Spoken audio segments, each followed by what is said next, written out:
तुम्ही पाहत आहे निपाणी न्यूज चौफेर घडामोडी। निपाणीतील भीमनगर नळगे चाळीतील अपघातग्रस्त कुटुंबियांना नगरसेवक विलास गाडीवट्टर व बाळासाहेब देसाई सरकार यांचा दिलासा। प्रशासनाच्या स्लम बोर्डाकडून बांधण्यात आलेल्या भीमनगरातील नळगे चाळीतील 27 घरांच्या भिंती व स्लॅब अवघ्या 27 ते 28 वर्षातच कोसळत आहेत। तत्कालीन अधिकाऱ्यांनी निकृष्ट दर्जाचे काम केल्यानेच आज नागरिकांवर उघड्यावर पडण्याची वेळ आली आहे। या रहिवाशांच्या भावी समस्या लक्षात घेऊन 5 वर्षापूर्वीच या 27 घरांच्या पुनर्बांधणीसाठी राज्य सरकार व स्लम बोर्डाला प्रस्ताव पाठवण्यात आला आहे, पण आज तागायत प्रस्ताव मंजूर होऊन शासनाकडून आलेला नाही। या व्यतिरिक्त संबंधित कुटुंब मोठी झाल्याने जागा अपुरी पडत आहे। त्यासाठी या नागरिकांना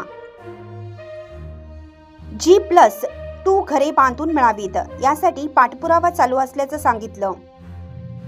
दरम्यान घरांची छत व भिंती कोसळत असल्याने कोणताही अनुचित प्रकार घडू नये यासाठी नगरसेवक विलास गाडीवट्टर व बाळासाहेब देसाई सरकार यांनी रहिवाशांना तुर्तास भाड्यांच्या घरात राहण्याचा सल्ला दिला आहे। या प्रश्नाचे गांभीर्य ओळखून घरे मंजूर करून घेण्यासाठी पाठपुरावा करून लवकरच हा प्रश्न सोडवण्यात येईल अशी माहिती नगरसेवक गाडीवट्टर यांनी माध्यमांशी दिली। ये बंद को कितने साल हुए?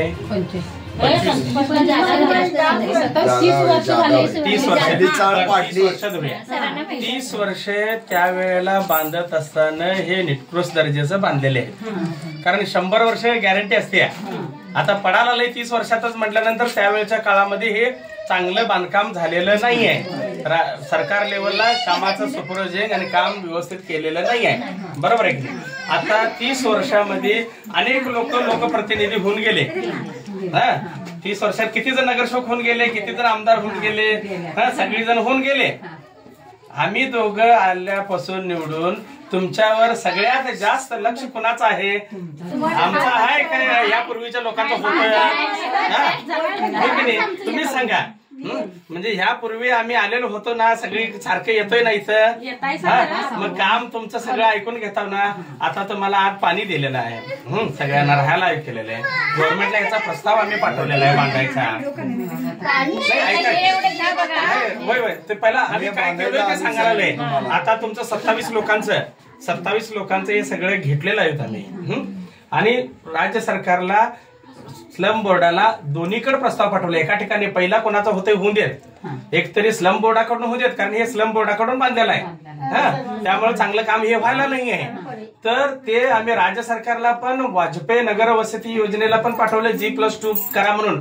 काय हे आता छोटं आहे, मोठं करा, डबल करायचं आणि खाली वर करायचं, अशासाठी त्यांना पण एक प्रस्ताव पाठवलाय आणि स्लम बोर्डाला पण एक प्रस्ताव पाठवलाय। दोन्हीकडनं कोणाकडनं लवकर होईल त्यांच्याकडनं आपण करून घ्यायचं आहे। तोपर्यंत जे धोकादायक आहेत ती घरं तुम्ही थोडस कृपा करून जरा बाजूला कुठेतरी भाड्याने घेऊन राहावं असं आमची विनंती आहे। आणि बाकीचे जे काही कोण बोलावलेत ना, ऐका समाधान से बात करते हैं, तो अभी इसके ऊपर गिरे तो क्या करने का? अगोदर होतं नळगेचा, बरोबर आहे की त्याला तुम्ही अलॉटमेंट तुम्ही घेताना आता एक सरकार ना हे घर कोणाचं? आपके नाम से अलॉट हुए ना, तो लेते समय आपने तब थोड़ा अच्छा बन रहे कि नहीं, आप तो देखना का आपके भी जिम्मेदार माहिती नव्हतं, तरी पण सगळं अखंड सगळ्यांचं अखंड सगळेजण मिळून बघायचं होता। काय म्हटलं आपण पण थोडं आपली जबाबदारी आहे ना। आता 25 वर्षामध्ये पडायला लय म्हटल्यानंतर काम बरोबर करायला नाही का अर्थ झाला? बरं, हे एक झालं। दुसरी गोष्ट आम्ही लवकरात लवकर करायचा प्रयत्न करतो। 25 वर्षामध्ये 5 नगरसेवकांच्या निवडणुका होऊन गेल्या। आता मग काय करायला आम्ही? आम्ही काय करायला पाहिजे हे तुम्ही सांगा। आता भांडी घासायला जातात, बरोबर आहे तुमचं, आम्हाला मान्य आहे। गरीब आहेत लोक, हे बघा गरीब आहेत इथले लोक, यांच्यासाठी आम्ही काम करायला पाहिजे। आमच्याही मनामध्ये तळमळ आहे, आम्ही पण सगळ्या ह्या गोष्टी जेवढ्या लवकर, हे बघा तुम्हाला जर आम्ही बोलतेलं खोटं वाटत असेल तर कागदोपत्री मी पत्र व्यवहार केलेलं पण आमच्याकडे, तुम्ही फार तरी बघायला येऊ शकताय। ते काय तुम्ही आता येतो म्हटल्यावर आता नगरपालिकेत दाखवतो चला. नगरपालिकेकडनं प्रस्ताव पाठवलोय आम्ही, वैयक्तिकाने लिहून पाठवलोय, पण गव्हर्नमेंटकडनं यायला पाहिजे ना. गेल्या मग ते एवढं एका दुसरं घर एक 10,000, 25,000, 50,000 मदत असते तर आम्ही एकटं कोण तर केला असता. हो 27 लोकांचे घर बांधायचे आहेत, म्हणजे सरकारकडूनच यायला पाहिजे ना. ते काय कोणी काही करू शकत नाही. अहो आम्ही सारखं फॉलो तुम्हाला दाखवतो कागद चला म्हणालो ना. संकट येत असलं तर संकट दाखवतो चला.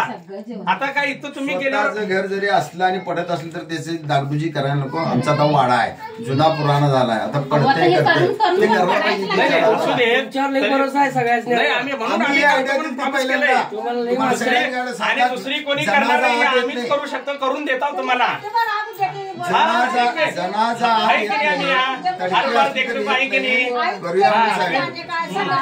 चॅनलला सबस्क्राईब केल्यामुळे बातम्या अपडेट तुमच्यापर्यंत लवकर पोहोचतील.